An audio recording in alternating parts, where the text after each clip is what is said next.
मज़मून physics class 10 बाब 13 सबक 24 नज़र जा नुक्स ऐं उन जी दुरुस्तगी defects in vision and their correction. अस्सलाम वालेकुम प्यारा ॿारो, सिंध ऑनलाइन स्कूल में भलीकार आउं आहियां सनाउल्लाह महर। हिन वीडियो में जेको असां अॼु मौज़ू पढ़ंदासीं उहो आहे नज़र जा नुक्स ऐं उन जी दुरुस्तगी यानी defects in vision and their correction. प्यारा ॿारो, सभ खां पहिरीं असां हिन टॉपिक जे सिख्या जा मक़सद पढ़ंदासीं त हिन टॉपिक जे सिख्या जा मक़सद कहिड़ा आहिनि।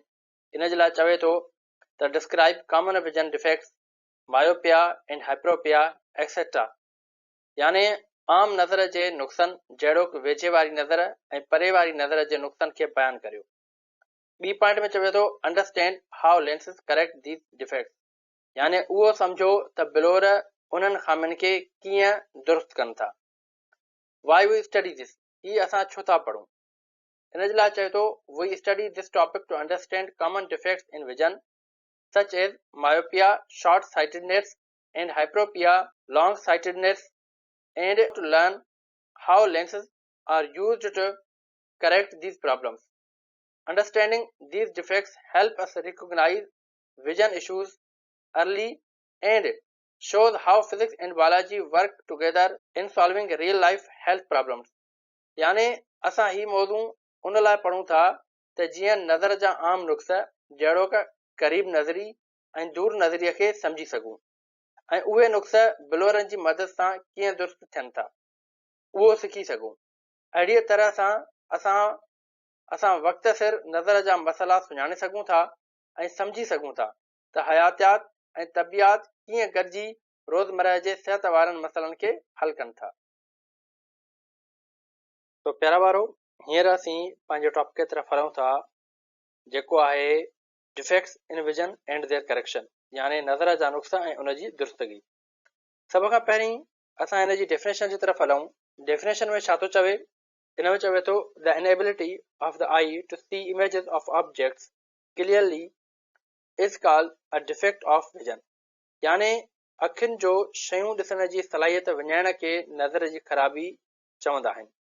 यानी कंहिं बि इंसान जी जेका अखि आहे उहा ॾिसण जी सलाहियत उन जी घटिजी वञे या ॾिसण जी सलाहियत उन जी विञाइजी वञे त उनखे असीं नज़र जी ख़राबी चई सघूं था। ठीकु आहे प्यारा ॿारो, पर हिन टॉपिक खे पढ़ण खां पहिरीं असीं ॿ पॉइंटियूं सम्झण जी कोशिशि कंदासीं त नज़र जी नियर पॉइंट छा हूंदी आहे ऐं उन जी फार पॉइंट छा हूंदी आहे। पर हिन ॿिन्ही पॉइंट्स खे सम्झण खां पहिरीं असीं हिन डायग्राम ते थोरी नज़र कंदासीं त नियर पॉइंट असांजो ही हेठियों डायग्राम आहे ऐं फार पॉइंट ही असांजो मथियों डायग्राम आहे। ठीकु आहे, तो प्यारा ॿारो, जीअं त असांजी जेका अखि आहे उहा परे वारी शइ खे बि ॾिसी सघे थी ऐं वेझी वारी शइ खे बि ॾिसी सघे थी, ऐं उन खां बाद में असां इहा शइ बि डिस्कस कईसीं जॾहिं लेंस जी जेका थिकनेस आहे उहा वधीक हूंदी त फोकस जेको आहे उहो जेको आहे त क़रीब थींदो आहे, वेझो थींदो आहे, यानी उहो लेंस जेको आहे फोकस पंहिंजो वेझो कंदो आहे। अगरि जेकॾहिं लेंस जेको आहे उहो थिन आहे त उनजो फोकस जेको आहे त परे थींदो आहे। उन खां बाद में असां प्रीवियस लेक्चर में बि डिस्कस करे आयासीं त इन लेंस जी यानी असांजे अखि जो जेको लेंस आहे उन जी जेका मूवमेंट आहे उहा हिकु त सेलरी बॉडी ऐं ॿियो जेको आहे त सस्पेंसरी लेगमेंट्स जेके आहिनि उहे पाण में मिली करे असांजे अखि जे लेंस जी मूवमेंट खे कंट्रोल कंदा आहिनि। हाणे अखि जी लेंस जी जेका मूवमेंट आहे उहा कहिड़ी आहे? उहा इहा ई आहे त लेंस असांजो थिन बि थींदो आहे ऐं थिक बि थींदो आहे। हाणे प्यारा ॿारो, मिसाल जे तौर ते जेकॾहिं असांजी जेको ऑब्जेक्ट आहे उहो जेकॾहिं हिन पॉइंट ते पियो आहे, ठीकु आहे, त पोइ छा थींदो त लेंस उनखे फोकस करणु चाहींदो कंहिं ते रेटिना ते।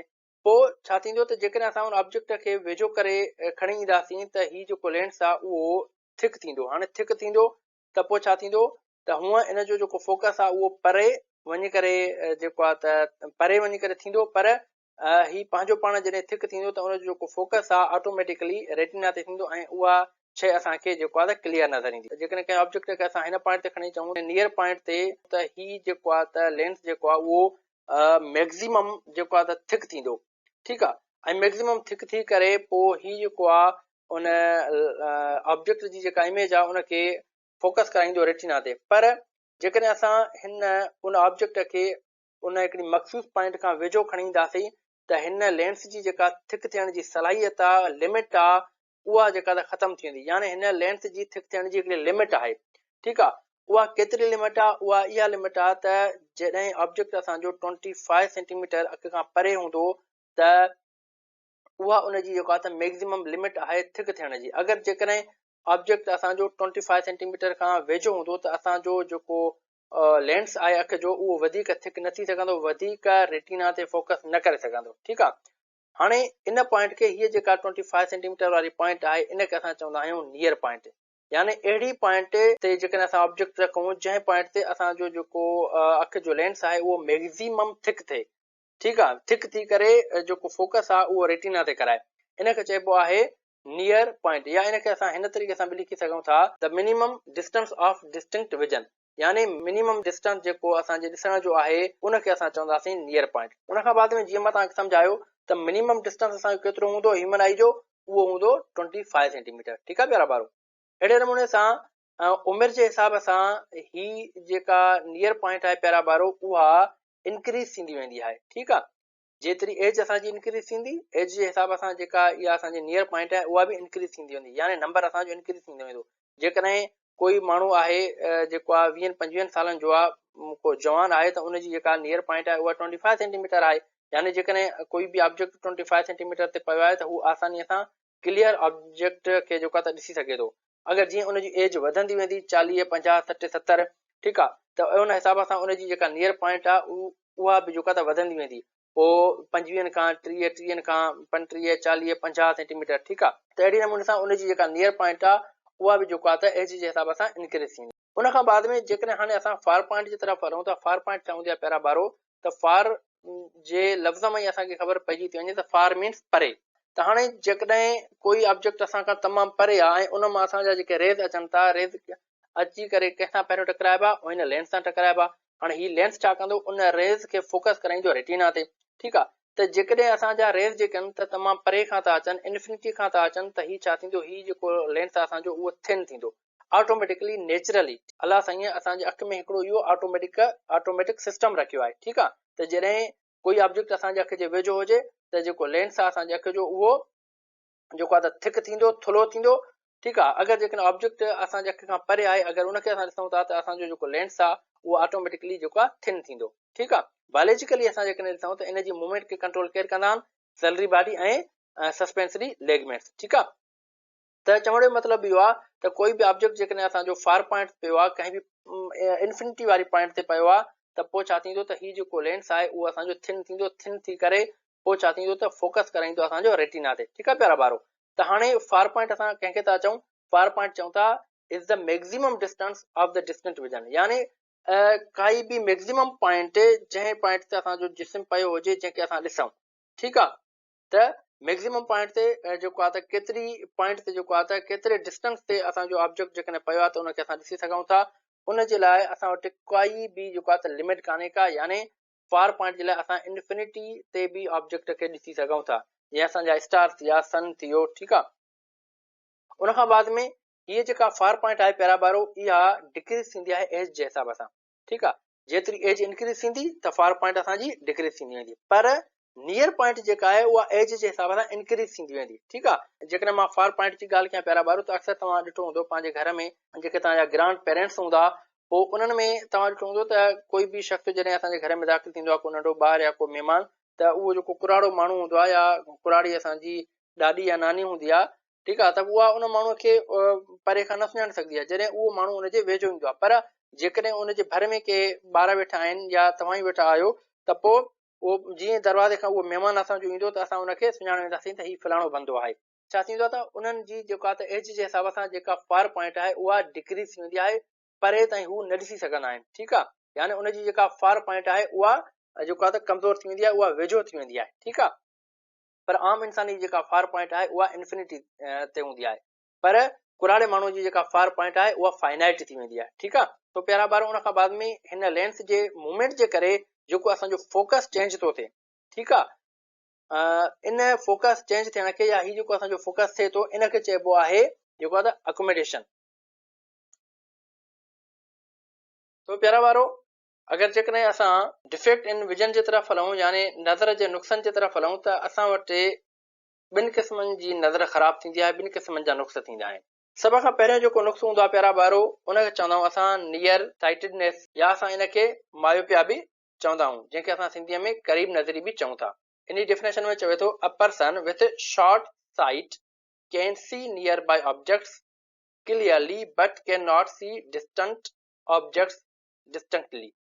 यानी नज़र जो उहो नुक़्स या बीमारी जंहिंमें रुगो माण्हू वेझो ॾिसी सघे ऐं परे वारनि शयुनि खे न ॾिसी सघे, तंहिं करे इनखे क़रीब नज़री या मायोपिया सॾिजे थो।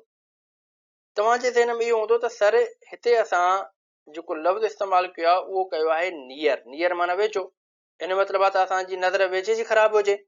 पर हिते डेफिनेशन में तव्हां चओ था त असां वेझो त ॾिसी था वञूं पर परे नथा ॾिसी सघूं। हिन डेफिनेशन में त असां परे जी नज़र जी था ॻाल्हायूं, त मतिलबु त परे जी नज़र ख़राब आहे। इन जो जेको कॉन्सेप्ट आहे प्यारा ॿारो उहो असां डायग्रामेटिकली सम्झण जी कोशिशि कंदासीं। नियर साइटेडनेस जेका आहे उहा असांजी क़रीब नज़री आहे। हाणे इन जो हिकिड़ो ॿियो बि नालो आहे, हिते जीअं त मां लिखियो आहे शॉर्ट साइट या इनखे असां शॉर्ट साइटेडनेस बि चवंदा आहियूं। हाणे मिसाल जे तौर ते सभ खां पहिरीं जेकॾहिं असां नॉर्मल हिकिड़े विजन जी ॻाल्हि कयूं, नॉर्मल जेकॾहिं असांजी अखि जेको कमु करे थी या नॉर्मल तौर जेको असां ॾिसूं था त उहो कीअं ॾिसंदा आहियूं। उनजे लाइ छा हूंदो आहे प्यारा ॿारो त जेके असांजा रेज़ आहिनि उहे असांजे जेको आहे त लेंस मां गुज़री करे लेंस छा कंदो आहे उन्हनि खे फोकस कराईंदो आहे रेटिना ते। हाणे ही हिकिड़ो प्लेन आहे जंहिंखे असां फोकल प्लेन चऊं था। हाणे फोकल प्लेन छाखे था चऊं असां, रेटिना जंहिं जॻह ते असांजी इमेज ठहे थी यानी उहे जेके रेज़ आहिनि जंहिं पॉइंट ते असांजा फोकस थियनि था या मिलनि था, ठीकु आहे, उन पॉइंट ते असांजी जेको आहे त इमेज ठहंदी। जॾहिं असांजी नज़र ख़राब थी थिए यानी नियर साइटेडनेस जो असांखे इशू थिए थो या मायोपिया जो इशू थिए थो त पोइ असांजी नज़र में छा थो थिए, असांजी अखि में कहिड़े हिसाब सां जेको आहे त रेज़ या उहा इमेज जेको आहे त डेवलप थिए थी, इनखे सम्झूं था। हाणे ॾिसो त हीअ असां वटि अखि आहे प्यारा ॿारो। हाणे ॿाहिरां जेके आहिनि त उहे रेज़ आया अची करे असांजा जेको आहे त प्यूपिल मां गुज़री करे हिन लेंस मां वरी गुज़री करे रिफ्लेक्ट थी करे आया, इन्हनि फोकस कयो, उहे मिलिया पोइ हिन पॉइंट ते। हाणे हिननि खे असल में मिलणो किथे आहे, रेटिना ते, हिन पॉइंट ते। पर हिननि फोकस किथे कयो, हिन लेंस उन रेज़ खे फोकस किथे करायो, रेटिना खां पहिरियां, रेटिना जे क़रीब, रेटिना जे वेझो। असांजो जेको फोकस थिए थो उहो किथे थो थिए, रेटिना जे वेझो थो थिए, नियर टू रेटिना। तॾहिं असां हिनखे चऊं था नियर साइटेडनेस या क़रीब नज़री। ही जेका पॉइंट आहे इन पॉइंट खे जेको आहे त बेस बणाए करे ही टाइटल ॾिनो वियो आहे, ठीकु आहे। हाणे हिन में ॾिसो प्यारा ॿारो छा थो थिए त असांजी जेका वेझे जी नज़र आहे उहा त क्लियर हूंदी, ठीकु आहे। हाणे ही जेके रेज़ अचनि था उहे अचनि था असांजा इंफिनिटी खां। इहा ॻाल्हि ज़हन में रखी छॾिजो त हिते असां छा पढ़ियो आहे डेफिनेशन में त असांजी जेका वेझे जी जेका नज़र आहे प्यारा ॿारो उहा दुरुस्त आहे, उहा सही आहे, ठीकु आहे। हिते छा था चऊं त बीमारी जंहिंमें रुगो माण्हू वेझो ॾिसी सघे, परे वारनि शयुनि खे न ॾिसी सघे, ठीकु आहे। हाणे ही जेके असांजा रेज़ अचनि था उहे किथां था अचनि, इंफिनिटी खां। हाणे जॾहिं इंफिनिटी खां था अचनि त उन्हनि जो जेको फोकस आहे उहो असांजो नियर टू रेटिना थो थिए। हाणे जॾहिं नियर टू रेटिना थो थिए त असांजो फोकस जेको आहे हिते ठहियो ऐं असांजी इमेज जेको आहे त रेटिना खां पहिरियां ठहंदी। पर असांजी इमेज किथे ठहणु घुरिजे, उहा रेटिना ते ठहणु घुरिजे, ठीकु आहे। पोइ इनखे दुरुस्त करण जे लाइ जेको आहे त असां लेंस जो सहारो वठंदा आहियूं, ठीकु आहे।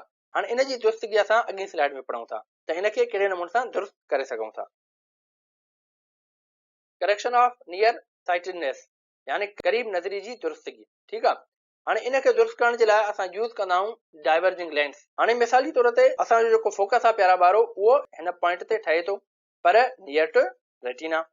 हाणे छा था कयूं असां, हिन कॉर्निया जे अॻियां या हिन अखि जे अॻियां असां लेंस था लॻायूं, उहो असां लॻायोसीं कॉन्केव लेंस। हाणे जॾहिं असां कॉन्केव लेंस लॻायोसीं प्यारा ॿारो त छा थियो, कॉन्केव लेंस जो जेको कमु हूंदो आहे उहो हूंदो आहे उन रेज़ खे डाइवर्ज करणु, ठीकु आहे। हाणे जॾहिं ही डाइवर्ज कंदो त डाइवर्ज करण खां बाद में जेको आहे हिन असांजो जेको अंदरियो लेंस आहे उनखे इहा शइ महसूसु थींदी त जेके असांजा रेज़ अचनि था उहे असांजा अचनि था जेको आहे त नियर पॉइंट खां, ठीकु आहे।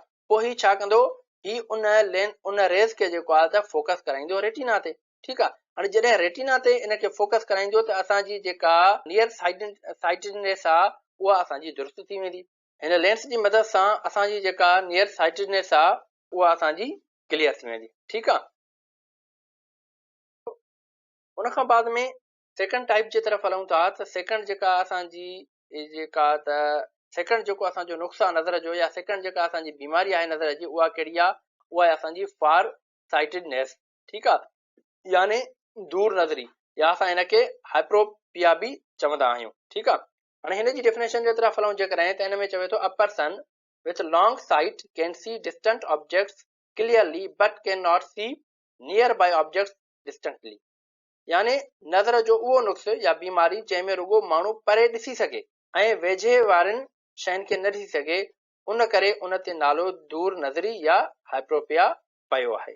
ठीकु आहे। हाणे हिन में छा आहे त हिन में कोई बि माण्हू जेको आहे उहो परे त ॾिसी सघे थो पर वेझनि वारनि शयुनि खे नथो ॾिसी सघे। ठीकु आहे। हाणे इन जो कॉन्सेप्ट छा आहे प्यारा ॿारो? इनखे ॾिसूं जेकॾहिं त नॉर्मल असां जेको ॾिसंदा आहियूं उहो हिन तरीक़े सां ॾिसंदा आहियूं। ठीकु आहे। जीअं ऑलरेडी मां तव्हांखे प्रीवियस स्लाइड में सम्झायमि त जेके रेज़ आहिनि उहे असांजा हिन लेंस जे थ्रू रिफ्लेक्ट थी करे फोकस कंदा आहिनि किथे? रेटिना ते। ऐं हिन उन प्लेन खे जंहिं प्लेन ते फोकस थियनि था इनखे असां फोकल प्लेन था चऊं। ठीकु आहे। हाणे जेका असांजी हाइप्रोपिया आहे उहा कहिड़े नमूने सां जेको आहे त फॉर्म थिए थी, उन जे बिहाइंड कॉन्सेप्ट छा आहे? उन जे लाइ ईअं आहे त प्यारा ॿारो छा थींदो आहे त जॾहिं असांजा रेज़ जेके आहिनि उहे तमामु परे खां था अचनि। ठीकु आहे। तमामु परे खां जॾहिं ईंदा त पोइ छा थींदो त हीउ जेको असांजो लेंस आहे जेको अंदरि जे अखि जे अंदरि जेको लेंस आहे उहो छा थींदो? उहो जेको आहे त थिन थींदो वेंदो। हाणे थिन थियण खां बाद में हीउ जेको लेंस हिन रेस खे जेको फोकस कराईंदो उहो कराईंदो जेको आहे त हिन रेटिना खां बि परे।